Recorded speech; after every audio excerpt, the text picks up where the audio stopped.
warahmatullahi wabarakatuh. Selamat pagi semuanya. Di sini kami dari kelompok 2 akan melanjutkan presentasi tentang geometri netral. Di sini kami akan melanjutkan teorema sebelumnya, yaitu teorema kelima, teorema keenam, dan proposisi. Baiklah, kami teorema kelima akan dijelaskan oleh saudari Nur Aisyah Arimekane. Kepada Nur Aisyah Arimekane, saya persilakan. Terima kasih kepada moderator yang telah memberikan saya kesempatan untuk menyampaikan materi saya mengenai teorema 5. Di mana teorema 5, jika ada sebuah persegi panjang, maka setiap segitiga memiliki jumlah sudut 180. Nah, kemudian kita menggambarkan segitiga sembarang A, B, C. Nah, sebelum melakukan pembuktian, pada segitiga sembarang ABC, kita memotong menjadi dua bagian segitiga, siku-siku, dengan menarik salah satu garis tinggi yang kita misalkan itu adalah garis adalah D. Nah, masing-masing segitiga ini memiliki jumlah sudut 180 derajat seperti pada teorema 4 yang telah dibahas. Di mana teorema 4 berbunyi, jika ada sebuah persegi panjang, maka setiap segitiga siku-siku memiliki sudut 180 derajat. Oleh karena itu, sifat teorema 4 itu juga berlaku untuk segitiga sembarang ABC. Kemudian, menurut definisi pada halaman 85 buku panduan diktat kita menyatakan suatu segi empat disebut persegi panjang jika semua sudutnya siku-siku. Dan dari salah satu teorema ada juga yang menyatakan sudut siku-siku adalah kurang dari atau sama dengan 90 derajat. Dari teorema dan definisi tersebut,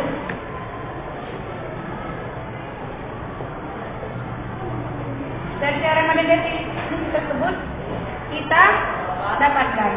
Di sini saya akan membuat sebuah catatan di mana persegi panjang, di mana terdapat 4 sudut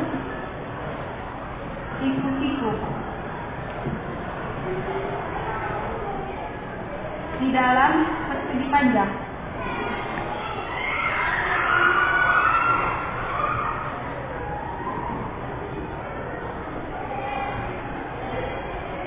Satu, dua, tiga, dan 4. Kemudian dari definisi dan teorema kita dapatkanlah jumlah sudut persegi panjang kurang dari atau sama dengan 4 kali sudut siku-siku. Kenapa 4 kali sudut siku-siku? Karena pada persegi panjang terdapat 4 sudut siku-siku. Sudut siku-siku sudah diketahui kurang dari sama dengan 90 derajat, 4 kali 90 derajat. Hasilnya ialah kurang dari atau sama dengan 360 derajat. Kemudian dari definisi teorema dan geometri dapat kita lanjutkan untuk mengenai segitiga yang terdapat, yaitu terdapat segitiga BDC, segitiga BDC yang merupakan segitiga siku-siku yang berjumlah 180 derajat, seperti pada teorema 4 yang telah kita bahas. Kemudian terdapat juga segitiga ADB, segitiga ADB yang merupakan segitiga siku-siku yang berjumlah 180 derajat, seperti yang terdapat pada teorema 4. Nah, dari kedua segitiga kita jumlahkan,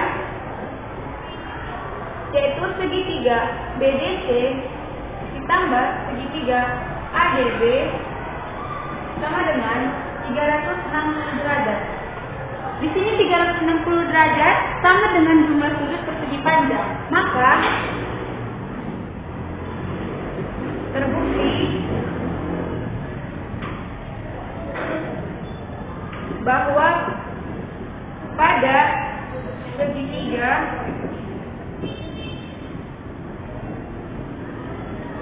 terbukti bahwa pada persegi panjang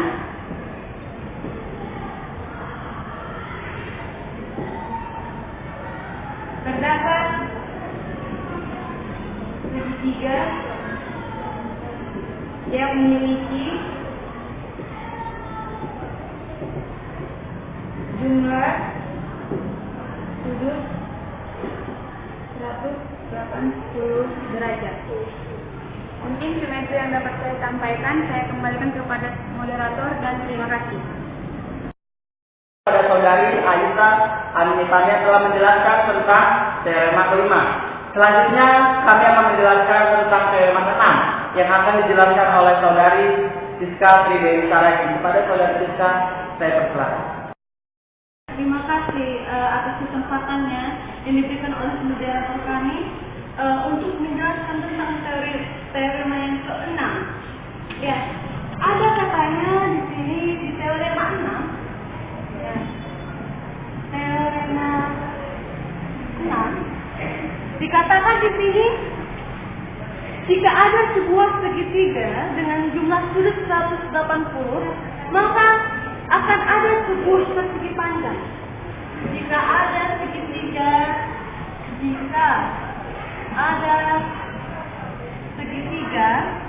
yang jumlah sudutnya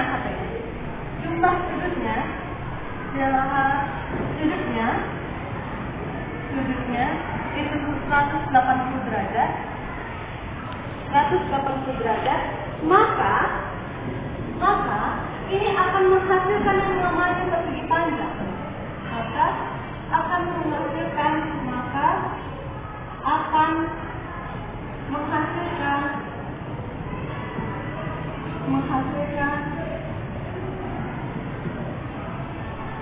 persegi panjang. Sudah? Ya, di sini kan kita harus membuktikan apakah benar yang namanya persegi panjang itu, apakah yang namanya persegi itu segitiga ini adalah sudutnya itu adalah 180 derajat. Nah, jadi bagaimana kita buktikan? Maka misalkan A, B, C. Sudah, kita tarik sebuah garis yang membagi dua, yang tegak lurus di AC. Seperti ini, sehingga membentuk dia menjadi dua buah segitiga. Misalkan di sini sedikit. Sudah, misalkanlah di sini kan, misalkan di sini jumlah dari segitiga A, B, B itu adalah P, dan segitiga B, D, C itu adalah Q. Sudah, maka bisa kita simpulkan di sini untuk potongan segitiga ADB ditambah dengan segitiga BDC ini akan menghasilkan 360 derajat. Kenapa? Karena di teorema sebelumnya, di teorema 5 dikatakan nanti di sini dua buah segitiga ini akan membentuk yang namanya persegi panjang. Persegi panjang yang membentuk yang namanya 360 derajat sebelah kanan ini. Sehingga di sini kan si P ditambah si I itu akan menghasilkan 360 derajat. Nah, bisa dikatakan di sini kan di teorema bahwa setiap nanti di teorema yang keempat bahwa sebuah segitiga siku-siku catatan ya, kita bikin catatan. Sebuah segitiga siku-siku itu akan menghasilkan yang namanya 180 derajat. Ini sesuai dengan teorema yang keempat. Di teorema keempat dikatakan seperti itu. Maka kesimpulannya di sini jika dia itu 180 derajat, maka di sini 180 derajat ditambah dengan 180 derajat akan menghasilkan 360 derajat, ya kan? Karena ini berbentuk dua buah segitiga ini akan yang namanya segitiga itu akan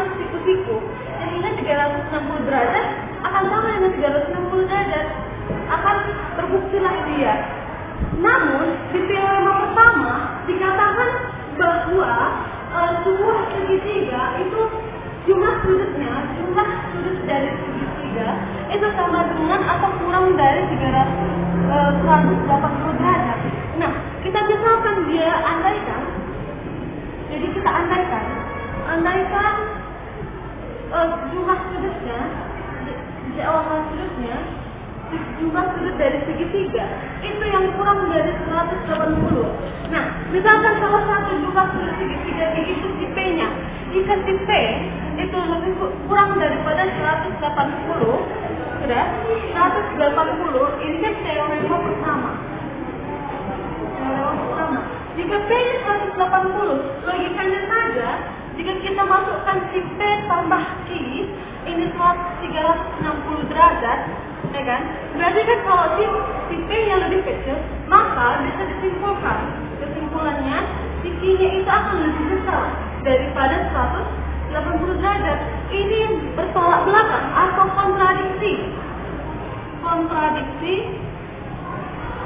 Dengan yang namanya teorema yang kita lihat sama-sama, yaitu teorema yang ke pertama. Teorema pertama. Jadi bisa disimpulkan bahwa si P, bisa disimpulkan lagi bahwa si P dan Q ini harus sama dengan 180 derajat. Sudah. Balik lagi. Jadi kita di sini kita belahlah segitiga ini, kita belah dan akhirnya kita satukan. Akhirnya menjadilah sebuah yang namanya sebuah persegi panjang sesuai dengan teorema keempat. Sesuai teorema yang keempat. Ya kan? Sesuai dengan teorema keempat. Jadi, coba kita belahkan dia menjadi dua. Kita belah dia menjadi dua segitiga yang saling kongruent. Nah, jadi kita misalkan di sini adalah yang pertama, dan ini adalah dua aksen. Kemudian dua dengan satu aksen. Sudah? Di sini berarti bisa disimpulkan karena ini saling yang namanya berseberangan, saling berseberangan dalam, maka sudut satu itu akan sama dengan yang namanya sudut satu aksen. Kemudian ini misalkan dia sudut segitiga, ini B, E, D, dan A. Sudah? Nah, di sini berarti ini bisa disimpulkan juga sudut dua aksen itu akan sama. Sama dengan apa? Sama dengan yang berseberangan dalamnya itu adalah sudut duanya. Nah, setelah itu karena sudah sama seperti ini, maka sudut satu tambah sudut dua ini kan sudut B kan? Sudut B itu akan sama dengan sudut satu ditambah dengan yang namanya sudut dua aksen. Nah, ini dia kan? Atau ini sudut B ini itu adalah sudut dari si E, B, D sama dengan sudut satu sama dengan sudut dua aksen.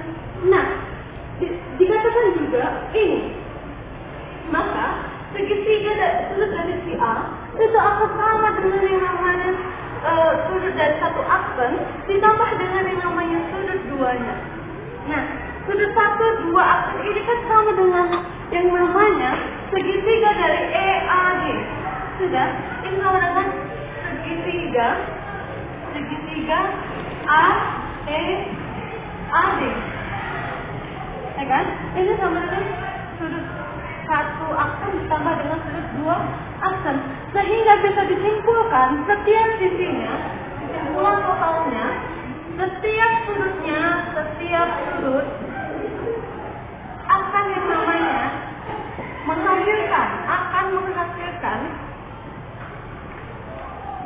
menghasilkan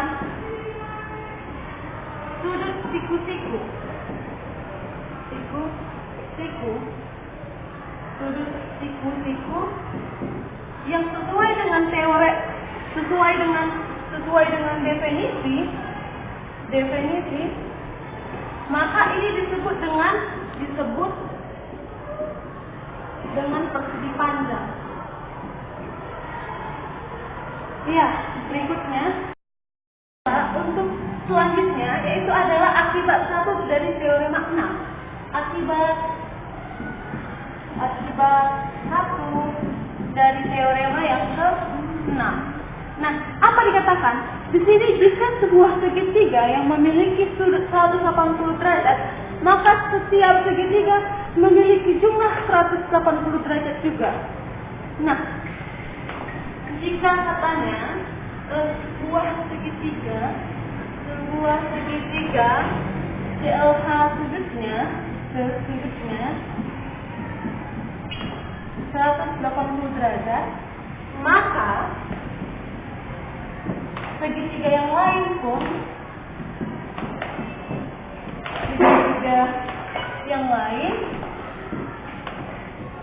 juga memiliki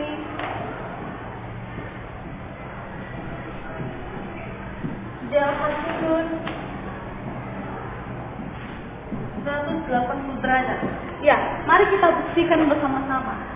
Nah, di sini dikatakan kan sama seperti tadi.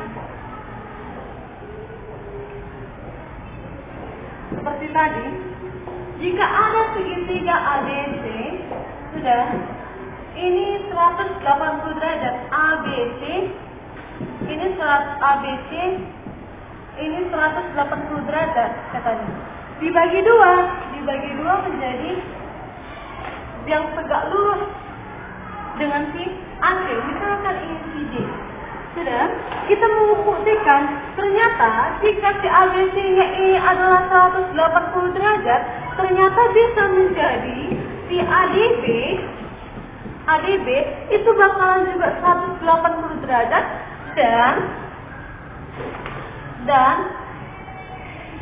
dan si BDC itu juga bakalan 180 derajat. Nah, bagaimana? Sudah kita buktikan di teorema sebelumnya, di teorema 4 dan 6, dikatakan jika suatu segitiga siku-siku, jika segitiganya itu adalah siku-siku, maka dapat disimpulkan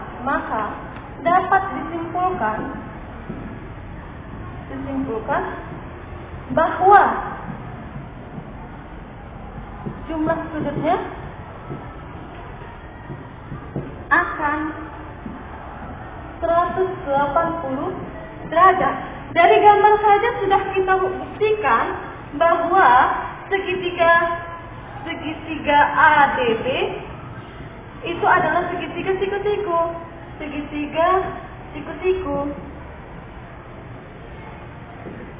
Maka bisa disimpulkan bahwa segitiga ADB ini itu adalah 180 derajat.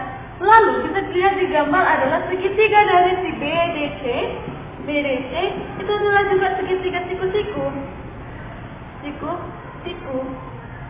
Maka dia juga 180 derajat. Maka dari sini terbuktilah teorema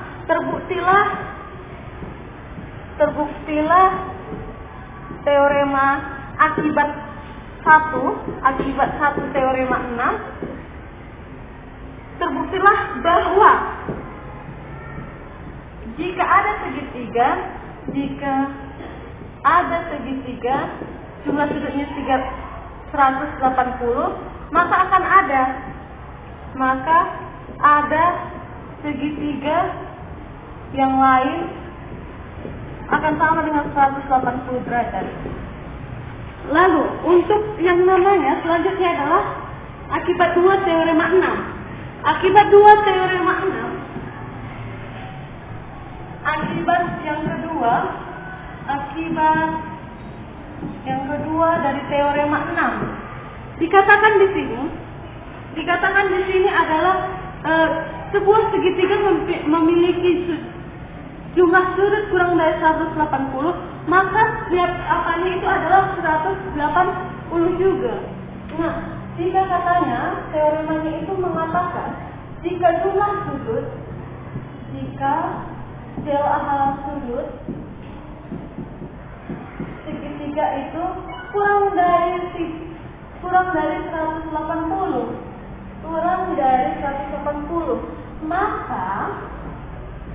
maka persegi panjangnya juga memiliki dan jumlah sudutnya itu akan 300 kurang dari 360 derajat. Nah, jika kita lihat di sini dari teorema 6-nya saja, dari teorema sebelumnya kan seperti ini. Ini si ABC, ini si D, ini si P dan ini si Q. Sudah? Ini si P, ini si Q. Jika sudutnya itu jumlah sudut dia 180 derajat ini kurang. Jika si P itu kurang dari 180 derajat dan si Q itu juga kurang dari 180 derajat, maka bisa disimpulkan si P ditambah dengan si Q, kesimpulannya si P ditambah dengan si Q akan lebih kurang daripada 360 derajat, yang menghasilkan ini adalah si P-nya itu apa? Segitiga dari si ADB ditambah dengan segitiga BDC itu akan kurang dari 360 derajat. Ini bisa kita buktikan sama halnya dengan definisi. Definisi tadi mengatakan bahwa jumlah sudut dari persegi panjang itu semua adalah siku-siku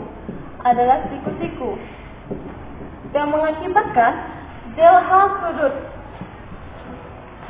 sudut persegi panjang ini sama dengan 4 dari si segitiga siku.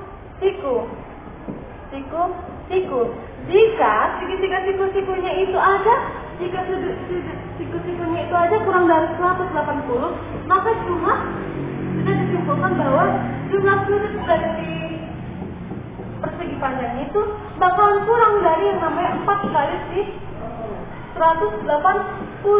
Ini akan kurang dari si 360 derajat. Ya, maka terbuktilah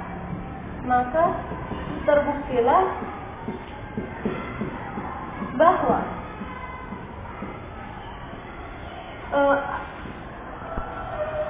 jika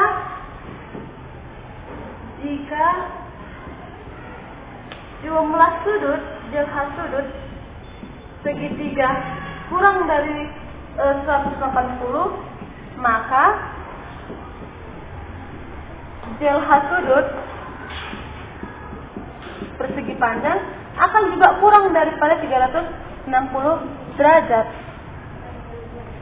Maka sampai disitulah penjelasan saya mengenai teorema 6 serta akibat-akibatnya dari teorema 6 itu, dan saya kembalikan kepada moderator.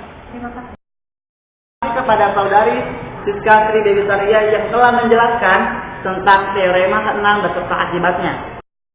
Di sini saya akan membahasakan tentang proposisi geometri netral bidang yang terdiri atas 26 proposisi. Dan yang pertama adalah dua garis yang tidak berimpit memiliki paling banyak satu titik potong. Yang kedua, setiap segmen garis memiliki tepat satu titik tengah.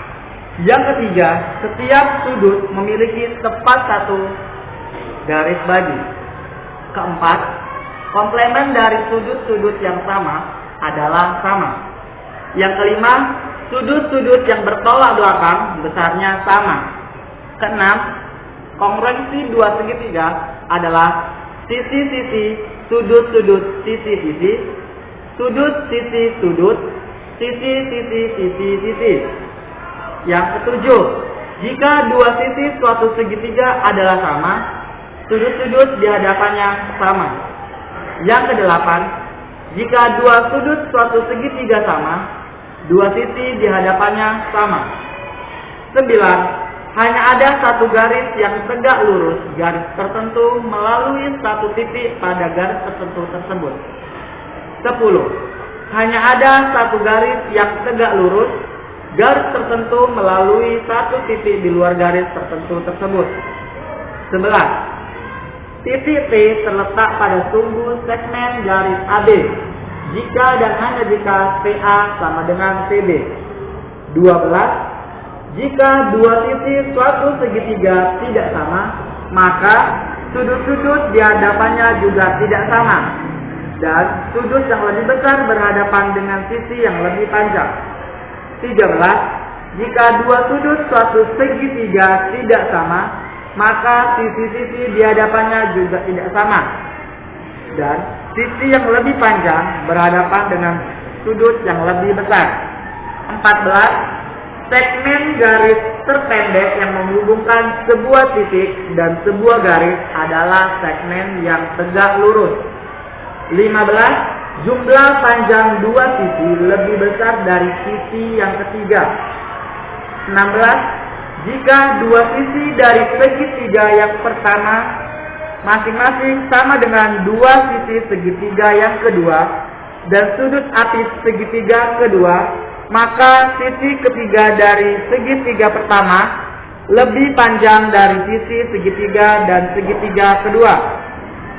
17. Jika dua sisi dari segitiga yang pertama masing-masing sama dengan dua sisi segitiga yang kedua dan sisi ketiga dari segitiga kedua, maka sudut apis dari segitiga pertama lebih besar dari sudut apis dari segitiga kedua.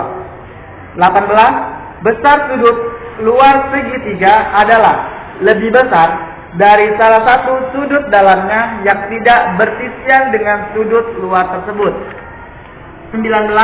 Jumlah dua sudut dari suatu segitiga adalah kurang dari 180 derajat. 20.